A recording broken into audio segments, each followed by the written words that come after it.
Video में आगे बढ़ने से पहले मैं आप सभी को बता दूं कि YouTube ने एक नया ऑप्शन लॉन्च किया है जिसे हाइप कहते हैं, जहां पर जैसे ही आप मेरी वीडियो को लाइक करते हैं वैसे ही आपको हाइप का ऑप्शन मिल जाता है, या फिर आप कमेंट सेक्शन को ऐसे राइट स्वाइप कर सकते हैं और मेरे को हाइप दे सकते हैं। इसी के साथ आप मेरी 3 वीडियो में ऐसे हाइप दे सकते हैं और साथ ही अलग अलग अकाउंट से भी हाइप कर सकते हैं, जिससे कि YouTube मेरी वीडियो को दूसरे ऑडियंस की तरफ पुश करेगा, यानी कि मेरी वीडियो में और भी ज्यादा व्यूज आएंगे और मुझे वीडियो बनाने के लिए मोटिवेशन मिलेगा। तो प्लीज जितना हो सके उतना ज्यादा हाइप करना।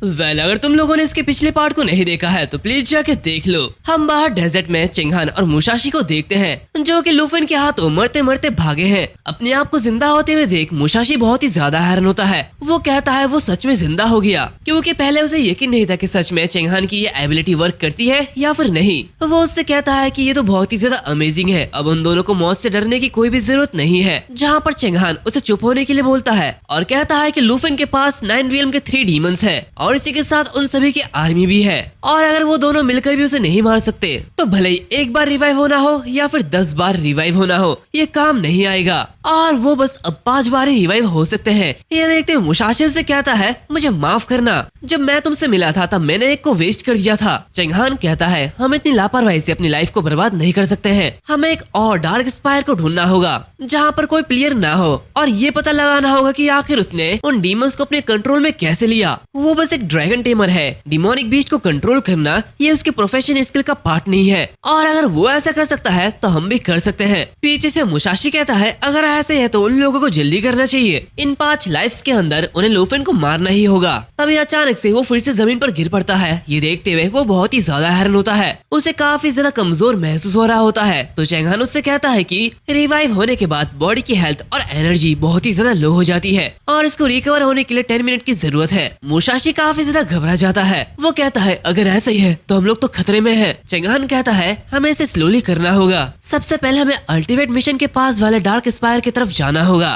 तभी अचानक से वहाँ पर एक ब्लास्ट होता है, जहाँ पर चेंगहान देखता है कि मुसाशी मर चुका है। जहाँ पर एक आवाज आती है वाह ये तो कितनी लक की बात है, इतनी बंजर जगह में 2 आसान से टारगेट मिल चुके हैं। और हम देखते हैं कि यह और कोई नहीं बल्कि वही मोटी बुद्धि वाला आंद्रे है। वो चेंगहान को देखते हुए कह रहा होता है अरे ये क्या, ये तो जिन फैमिली का प्रिंस लगता है। वैसे क्या तुम्हें याद है मैंने तुमसे कहा था तुम मुझे सीक्रेट रियल में देख मत जाना। उसे देखते हुए चेंगहान बहुत ही ज्यादा घबरा जाता है। वो मन ही मन सोचता है कि ये तो बहुत ही ज्यादा बुरा है, अभी चेंगहान बहुत ही ज्यादा कमजोर है और इस स्टेट में वो उससे लड़ नहीं सकता, उसे रिकवर होने के लिए अभी भी 6 मिनट चाहिए। वहाँ पर आंद्रे कहता है आखिर तुम दोनों यहाँ पर कर क्या रहे हो, क्या तुम दोनों यहाँ पर रेत खोद रहे हो? वेल तुम्हारे साथ खेलने में बहुत ही ज्यादा मजा आएगा, और इसी के साथ वो उस पे अटैक कर देता है। चेंगहान ये देखते हुए सोचता है कि उसका खेल अब खत्म है, वो यहाँ से बच के भाग नहीं सकता। वो ये सोच ही रहा होता है, उसी पल आंद्रे उसके ऊपर अटैक कर देता है और उसे भी खत्म कर देता है। लेकिन अजीब बात है आंद्रे भी ये देखते हुए हैरान होता है कि उसे भी कोई पॉइंट नहीं मिलते। और इसी के बाद ऐसा ही 10 दिन बीत जाते हैं। हमें golden geed city national trial arena का सीन दिखाया जाता है, जहाँ पर एक पर्सन एंकरिंग करते हुए कह रहा होता है ये तो बिल्कुल असंभव लगता है,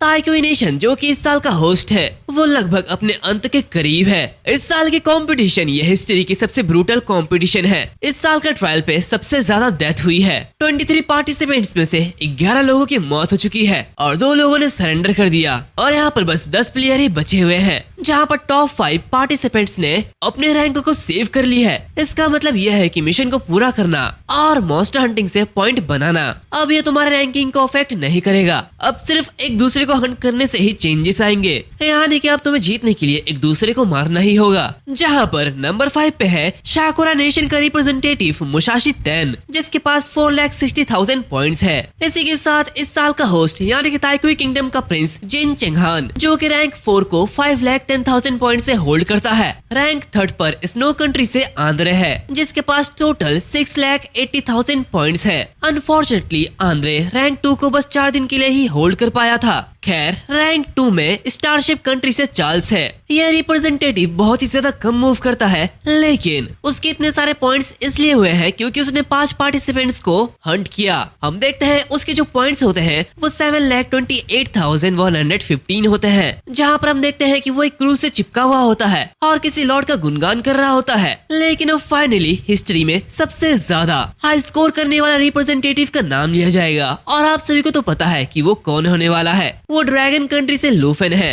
जो कि 7 मिलियन पॉइंट को होल्ड करता है और रैंक नंबर 1 पर है। हम देखते हैं वो एक अर्थ फ्यूरी डीमन के डार्क टावर में उस अर्थ डीमन के साथ फाइट कर रहा होता है और उसे भी हरा देता है, जहाँ पर वो कहता है ये 9 रियल्म डीमन का 9th डीमन था जिसे मैंने हरा दिया। फाइनली अब मैं सारे के सारे 9 रियल्म डीमंस को टीम कर सकता हूँ, जिससे कि मेरी कॉर्प्स आर्मी ये पूरी तरीके से कंप्लीट हो जाएगी। हम देखते हैं लूफेन की लेवल बढ़ते हुए 41 हो जाती है और अब सारे के सारे 9 रियल्म के डीमन उसके गुलाम हैं। यानी कि लूफेन अब चाइनीज संजिन वो बन चुका है। तभी उसे एक नई स्किल मिलती है जो कि ड्रैगन डोमेन है। ये एक ऐसे स्किल है जिसके 100 मीटर के डोमेन में जो ड्रैगन ब्लड लाइन वाले ड्रैगन्स होंगे उनकी एट्रीब्यूट्स 50% तक इंक्रीज हो जाएगी। लेकिन जो लोग ड्रैगन ब्लड लाइन को शेयर नहीं करते हैं या फिर जो ड्रैगन नहीं है उनकी एट्रीब्यूट 50% तक डिक्रीज हो जाएगी। जहाँ पर अगर कोई एक बार इस डोमेन में एंटर कर लेता है तो चाहे समनिंग हो या फिर टेलीपोर्टेशन वो यहाँ से बाहर नहीं निकल सकता।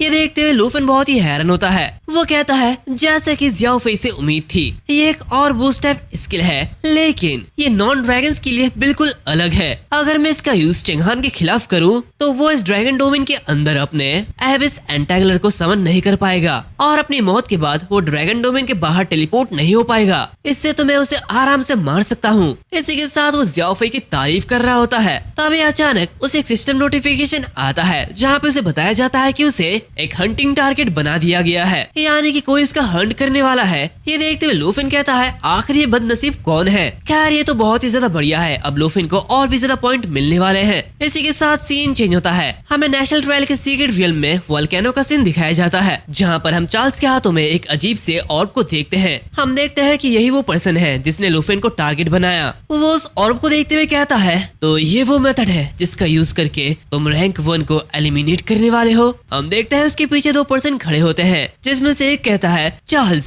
ये टास्क तुम्हारा है, लेकिन क्या तुम सचमुच उसे मार सकते हो। इसी के साथ हम देखते हैं कि चार्ल्स के पीछे चेंगहान और मुशाशी है, जहाँ पर चार्ल्स कहता है बेशक तुम मेरी ताकत को अच्छी तरीके से जानते हो, नहीं तो तुम मेरे साथ अलायंस नहीं बनाते। जहाँ पर चेंगहान मनी मन कहता है इस लावा जायंट को हराने के लिए उसे और मुशाशी को 3 स्किल सीखनी पड़ी थी, लेकिन इस चार्ल्स ने लावा जायंट को एक ही स्ट्राइक के साथ खत्म कर दिया। उसने पहले चार्ल्स को खत्म करने के लिए अल्टीमेट टास्क के बारे में सोचा था, लेकिन अब ऐसा नहीं लगता कि वो ऐसा करेगा। इसी के साथ चेंगहान चार्ल्स से कहता है मुझे तुम पर शक नहीं है, लेकिन हम तीनों मिलकर भी लूफेन को नहीं हरा सकते। मुशाशी कहता है लूफेन ने 9 रियल्म के 9 डीमंस को हरा दिया है और अपने कंट्रोल पे ले लिया है, साथ ही उसके पास उन सभी की आर्मी भी है। हम पहले भी उससे लड़ चुके हैं और पूरी तरीके से हार गए थे। तो चार्ल्स एक इविल स्माइल देते हुए कहता है तो उसने 9 रियल्म के डीमंस को अपने वश में किया है। हाँ, ऐसा तो मैं भी कर सकता हूँ। यह उसकी एबिलिटी नहीं है, बल्कि वो दूसरों की पावर को यूज कर रहा है। चेंगहान ये सुनते हुए हैरान होता है। वो कहता है कि क्या दूसरों की पावर? चार्ल्स कहता है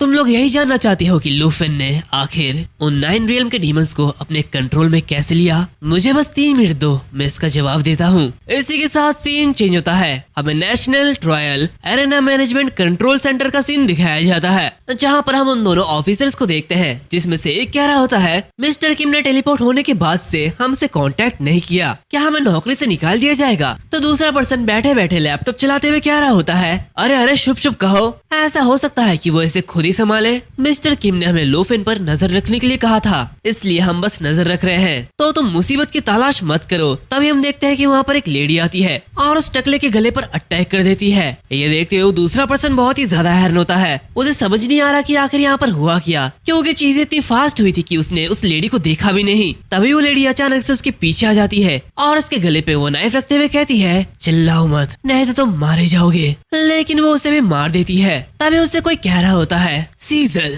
आके चिल क्या रहा है, 3 मिनट पूरे होने वाले हैं। हम देखते हैं सीजल कुछ वायर्स को पकड़ती है और उसे काट देती है। जहाँ पर वो कॉल पे कह रही होती है मॉर्गन फैमिली कभी फेल नहीं होती है। हमें एरेना के अंदर का सीन दिखाया जाता है, जहाँ पर जो लाइव ब्रॉडकास्ट हो रहा था वो ऑफ हो जाता है, यानी कि अब कोई भी देख नहीं सकता कि नेशनल ट्रायल में क्या हो रहा है। सभी लोग सोच रहे होते हैं कि आखिर आखिर ये क्या हो रहा है, अचानक से लाइव बंद क्यों हो गया। इसी के बारे में सभी लोग बात कर रहे होते हैं। हम यहाँ पर वाइस प्रिंसिपल झाओ को देखते हैं जो कि ओल्ड हान से कह रहे होते हैं, ओल्ड हान ऐसा लगता है कि ये ताइक्वाई कंट्री की एक नई साजिश है, वो फिर से परेशानी पैदा कर रही है। तो ओल्ड हान कहता है स्टार कंट्री ये भी इतनी ज्यादा सिंपल नहीं है। वहाँ पर एक पर्सन कहता है मिस्टर किम आप यहाँ के इंचार्ज हो, जल्दी कुछ करो। लेकिन वो लोग देखते हैं कि मिस्टर किम वहाँ पर नहीं होते हैं। वो कहता है आखिर वो कहाँ चले गए। तो दूसरा पर्सन कहता है अभी अभी किसी ने उन्हें पुकारा था। दूसरी तरफ हम कॉरिडोर के कोने में मिस्टर किम को देखते हैं और उसके सामने एक बूढ़ा आदमी होता है, जहाँ पर मिस्टर किम कहता है आप काफी समय से चुप हो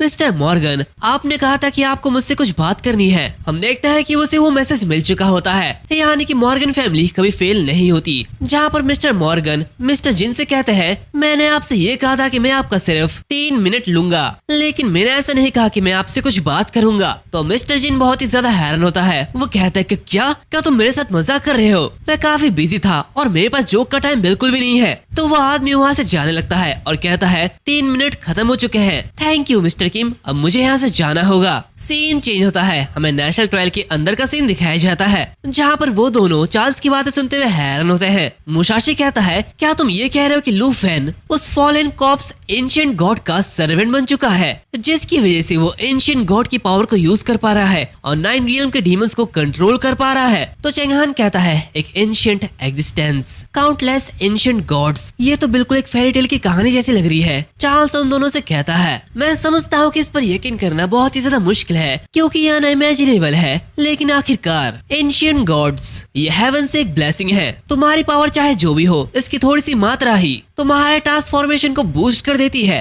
ये एंशिएंट गॉड की पावर है, मेरी मास्टर की पावर, दी होली माउंटेन एसेंस। इसी के साथ हम देखते हैं कि चार्ल्स के हाथों में वही एसेंस होता है, जहाँ पर मुसाशी कहता है ये पावर ये बहुत ही ज्यादा स्ट्रॉन्ग फील हो रही है। जहाँ पर चेंगहान कहता है अगर ये पावर 9 रियल्म्स डीमंस की पावर से भी परे है तो क्या तुम्हारी पावर का ये सोर्स ये 3 एसेंस है। तो चार्ल्स हंसते हुए कहता है नहीं नहीं, इनमें से 2 तुम्हारे लिए है। जो कि सुनते हुए चेंगहान कहता है कि क्या ये हमारे लिए है। अगर ये उतना ही पावरफुल है जितना कि तुम कह रहे हो, जो कि हमें ट्रांसफॉर्म करने में कैपेबल हो, तो आखिर इसकी प्राइस कितनी होगी। मुसाशी भी कहता है हाँ बिल्कुल, इतनी पावरफुल चीज को फ्री में नहीं दे सकते। तो चार्ल्स कहता है तो फिर ठीक है, हम इसे ट्रांजेक्शन बनाते हैं। तुम मेरे मास्टर के बैप्टिज्म को स्वीकार करो और ज्यादा से ज्यादा पावर को रिसीव करो और हमारा मॉर्गन फैमिली ये ताइक्वाई नेशन और शाकुरा नेशन में अनडिस्कवर्ड एंशिएंट गॉड को एक्सप्लोर कर सकता है। इसके बारे में क्या ख्याल है। हम बस एंशिएंट गॉड की डिस्कवरी करना चाहते हैं। जो कि सुनते हुए चेंगहान मनी मन कहता है मैं एक प्रिंस हूँ, तो मॉर्गन फैमिली जरूर मेरे साथ कोई ट्रिक नहीं खेलेगी। एंशिएंट गॉड को एक्सप्लोर करना तो बात की बात है, अभी सबसे पहले मुझे स्ट्रॉन्ग बनना होगा। इसी के साथ वो एग्री कर जाता है और उस एसेंस को उठा लेता है। ये देखते हुए मुसाशी बहुत ही ज्यादा हैरान होता है और कहता है क्या हम लोग सच में ऐसा करने वाले हैं। हम देखते हैं चेंगहान के अंदर से काफी ज्यादा एनर्जी बाहर निकल रही होती है। वो कहता है बिल्कुल, क्या तुम चाहते हो कि लू फेन हमसे ऊपर रहे।